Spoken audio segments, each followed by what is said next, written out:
नमस्कार, मैं हूं नीलू। एक बार फिर से इजरायली सेना और उनके सैनिकों पर गजा में हमास ने हमला किया है।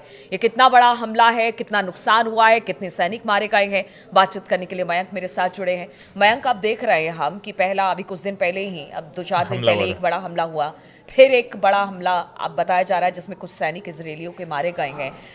किस तरह से यह हमला किया गया, कहां पर यह हमला किया गया? ये हमला हुआ है गजा में खान यूनिस के बानी सुहेला इलाके में, जहां पे बड़े हमले में, बड़े धमाके में 4 इजरायली सोल्जर्स की मौत हो गई है और 5 बुरी तरह से जख्मी हो गए हैं। देखिए, ये बहुत बड़ा हमला है और ये बड़ी कैजुअलिटी है, जिसमें 4 इजरायली सोल्जर्स मारे गए हैं और 5 जो है वो बुरी तरह जख्मी हैं। अब देखिए, ये हमला एग्जैक्टली कैसे हुआ।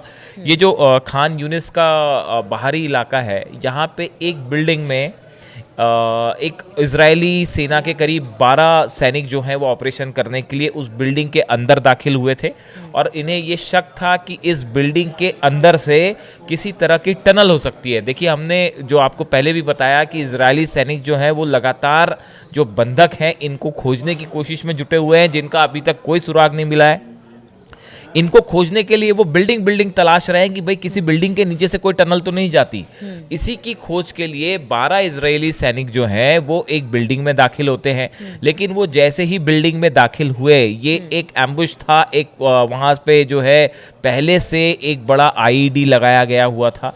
जैसे ही 12 इजरायली सोल्जर्स उस बिल्डिंग में दाखिल हुए, उसे रिमोट के जरिए ब्लास्ट कर दिया गया और उसके बाद धमाका इतना तेज था कि वो पूरी की पूरी बिल्डिंग कोलैप्स हो गई।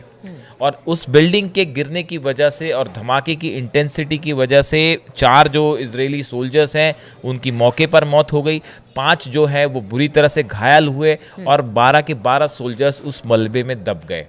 जिसके बाद उनको बाहर निकालने का काम शुरू हुआ, लेकिन उसमें काफ़ी वक्त लगा क्योंकि उस इलाके में एम्बुश का खतरा था। वहाँ पे पहुँचना, बैकअप इजरायली जिस तरह से पहले हमला हुआ कुछ उसी तरह का हमला है। इस बार जो है वो चूंकि बिल्डिंग के अंदर हमने देखा कि पहले जो है टनल्स के बाहर या फिर रास्तों पे आईडी लगाए गए थे, लेकिन ये पहली बार ऐसा देखने को मिला है जिसमें एक बिल्डिंग के अंदर आईडी लगाया हुआ था और पहले से एक प्लॉट तैयार था कि भाई इजरायली सैनिक जैसे ही आएंगे खोजने के लिए उसे ब्लास्ट कर दिया जाएगा। और बिल्कुल उसी तरह से ये ब्लास्ट हुआ। उसके बाद कई घंटों तक इजराइल को मशक्कत करनी पड़ी अपने सोल्जर्स को बाहर निकालने के लिए। एक तो जो मलबा गिरा हुआ था बिल्डिंग का, उसके नीचे सोल्जर दबे थे, वहां निकालने में बड़ी मुश्किल हुई। फिर उनको हेलीकॉप्टर से जो है वापस इजराइल भेजा गया। इसके बाद देखिए जो बयान सामने आए हैं इजरायली सेना की तरफ से भी ये कंफर्म कर दिया गया है प्रेस कॉन्फ्रेंस करके कि 4 हमारे सोल्जर्स की डेथ हुई है और 5 घायल है। हालांकि कुछ जगह इजराइल में ही कुछ जो न्यूज़ सोशल मीडिया में न्यूज़ में इस तरह की खबरें हैं कि ये मौत का आंकड़ा और बढ़ सकता है और कुछ ऑलरेडी ये कह रहे हैं कि 4 की नहीं बल्कि 5 सोल्जर्स की ऑलरेडी डेथ हो गई है। ऐसी भी खबरें हैं और कई बुरी तरह से घायल है। इसके बाद देखिए आईडीएफ के जो स्पोक्स पर्सन हैं उनकी तरफ से बयान आया कि भाई हमारे पास कोई और मौका नहीं है, no choice but to enter the structure in the strip to investigate them for possible tunnels. देखिए जो आईडीएफ के प्रवक्ता है उन्होंने कहा कि भाई हमारे पास जो है वो टनल्स को खोजने के लिए ऐसे बिल्डिंग्स के अंदर घुसने के अलावा कोई चारा नहीं है। तो एक प्रकार का जो है वो इजरायली सेना ने अपनी हेल्पलेसनेस जाहिर की कि भाई हमारे पास कोई चारा नहीं है, हमें तो अंदर जाना ही है। फिर उसके बाद जो है प्राइम मिनिस्टर नेतन्याहू ने कहा है कि it is a sad and difficult day. उन्होंने कहा कि ये सैड और डिफिकल्ट डे है, उस तरह का उनकी तरफ से बयान आया। और प्रेसिडेंट जो है उनकी तरफ से कहा गया the price of the war is extremely heavy. उन्होंने कहा कि भाई वॉर की हमें बड़ी कीमत चुकानी पड़ रही है, ऐसा इजराइल के प्रेसिडेंट की तरफ से बयान आया। अब देखिए हमास की तरफ से जो है वो उनके प्रवक्ता की तरफ से जो अबू उबैदा के नाम से बयान आते हैं जिनके उनकी तरफ से कहा गया the enemies people have no choice but to force their leadership to hold the war of extermination और prepare to receive more of their sons in the coffins. Hamas की तरफ से कहा गया है कि आप अपने बड़े लीडर्स को समझाइए कि ये जो गजा में लोगों को मारने का सिलसिला है इसको बंद करिए, वरना फिर आपके लोग भी इसी तरह ताबूत में आपको भिजाए जाएंगे। तो हमास की तरफ से एक बार चेतावनी की तरह बयान दिया गया है। अब देखिए ये इस पूरे वॉर के बाद जो है ये हमला, ये बहुत ही बड़ा हमला माना जा रहा है। अभी है जैसा आपने बताया, अभी पिछले हफ्ते 5-6 दिन पहले की बात है कि ऐसे ही इजरायली सोल्जर्स का एक पूरा काफिला उड़ा दिया गया था सड़क के किनारे जो है, और वो तो इजरायली सेना जो बम इस्तेमाल करती है उसी को आईडी की तरफ से इस्तेमाल किया गया था। हो सकता है इस मामले में भी यही हो।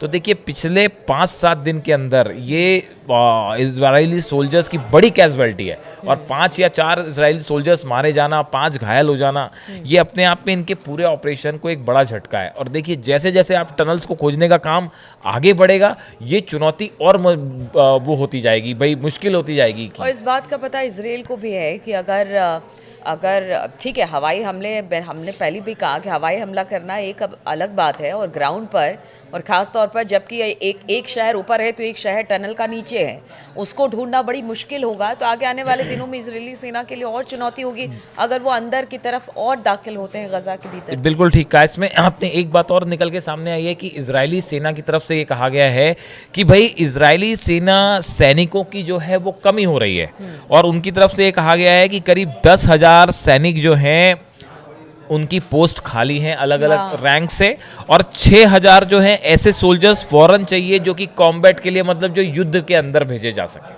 तो इजरायली सेना देखिए, एक तो लंबे समय से वॉर चल रहा है तो सेना थकी हुई भी है, सोल्जर्स थके हैं, ऐसी खबर आ रही है, इतने सोल्जर्स मारे गए, इनके परिवार वाले भी अब इसका विरोध कर रहे हैं। ये तो है ही कि भाई इसमें जो है कोई शक नहीं है कि मुश्किल की इजराइल की सेना को भी अच्छी खासी चुनौती का सामना करना पड़ रहा है गजा में, और लगातार जो है अब तो हमले और बढ़ गए हैं। मतलब ऐसा लग रहा है कि शायद हमास ने की तरफ से अपनी स्ट्रेटेजी चेंज की गई है, या अल कस्साम ब्रिगेड जो है इनकी इसकी तरफ से अपनी स्ट्रेटेजी चेंज की है, और एम्बुश करके जो हमले हो रहे हैं इनसे जो है वो थोड़ा सा मुश्किल है। और देखिए इसी तरह जब ये हमला हुआ, ये कल की ही बात है, ये हम आपको जो हमले बता रहे हैं ये कल की, पुरानी कोई बात नहीं हो रही है, नई बात हो रही है। और हाँ, ये शुक्रवार की बात है, हमले शुक्रवार के ईद से ठीक पहले हमले हुए हैं। एक और हमला हुआ है जिसमें हालांकि किसी की डेथ नहीं हुई है। इसमें 646 पैराट्रूपर्स ब्रिगेड जो है इजराइल की, ये जा रही थी गजा में, इसके ऊपर जो है एम्बुश करके जो है मोर्टार जो होता है उससे फायरिंग की गई शिजाया में, जहां पे कई इजरायली सोल्जर्स घायल हुए जिनका अस्पताल में इलाज चल रहा है, लेकिन वहां कोई कैजुअलिटी नहीं है। तो देखिए जिस तरह से एम्बुश करके हमले हो रहे हैं, अब इनसे पार पाना इजराइल के लिए एक बड़ी चुनौती है। और ईद से ठीक पहले जो सोशल मीडिया में बात वायरल हो रही है कि जिस तरह से इजरायली सैनिक मारे गए, ये भी तो है मयंक कि जिस तरह से गजा के हालात हैं, अब सामने यही है कि या तो लड़ो या तो मरो। हाँ, तो अब ये एक आर पार की लड़ाई जो है वो शुरू हो गई है गजा में, जिसमें जल्दी ही एक नतीजा निकलता दिखेगा कि इस पार या उस पार, लेकिन फिलहाल इजरायली सेना के लिए बड़ा झटका। बिल्कुल, तो ये दूसरी बार है हफ्ते में कि इस तरह से इजरायली सेना पर हमला किया गया गजा में, जब वो अंदर दाखिल हो रही थी, या फिर हमास का पता लगाने के लिए, उनके ठिकानों का पता लगाने के लिए जब वो अंदर दाखिल हुई है। अब इसमें भी काफ़ी ज़्यादा कैजुअलिटी हुई है।